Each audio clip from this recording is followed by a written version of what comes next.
Now, you've polled for President Trump since his first run. Right. How does this so-called smart set in the fairy tale land, how do they fail to see that whatever view they have of what a real Republican is, that's over?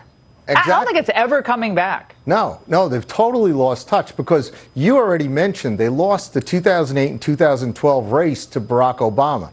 And Obama then went on to destroy the health care system for middle-class America, raise their taxes, lose their jobs, and basically put their sons and daughters at risk in countries far off lands that, we couldn't win these wars. So Donald Trump ran on a message of change, and our strategy was to light up the Rust Belt, the Sun Belt, the heartland of America, and we brought out millions of new voters. We had a record 139 million voters show up, and Donald Trump got 63 million votes because he was saying change, and he ran against the Republican establishment and the D.C. establishment. And to this day, he will win re-election because he's bringing change to Washington. Our last poll said 51 to 38, the majority of Americans want him to continue to fight for change in America. And that's how we won, and that's how we're going to win again.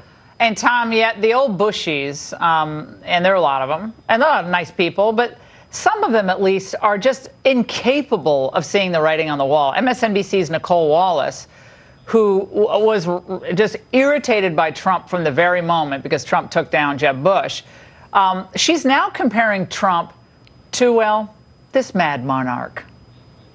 Hi, everyone. It's 4 o'clock in New York. America's Mad King George woke up to devastating reviews this morning of his latest turn on the world stage at the G7 summit and a stinging rebuke from the Democratic frontrunner to replace 2020.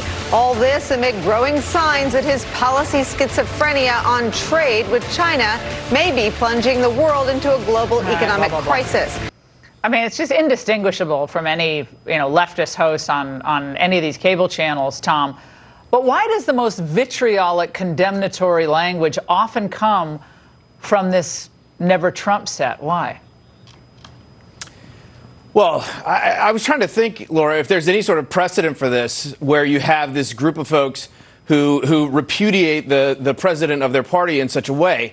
And there's a very small group. I mean, you mentioned a few of them, but there was a poll that came out recently that showed that only 2% of Republicans want to see Trump removed from office, and that's what the Never Trump crowd wants to do. So you've got this small group of dead enders, but they seem to occupy these megaphones and these platforms in places like cable news and the major media outlets like the Washington Post and the New York Times. And so they have this outsized voice where they're spewing this language. And it's the irony, too, is that President Trump, outside of some other issues, like you mentioned, trade and foreign policy, has done a lot of very conservative things on taxes, deregulation, judges. Go down the line. Yeah. But these folks, they hate him so much. They feel it's such a moral outrage that he's Tom, I think with some of these guys, it's a style thing and an ego thing. Yeah, I think with some of them,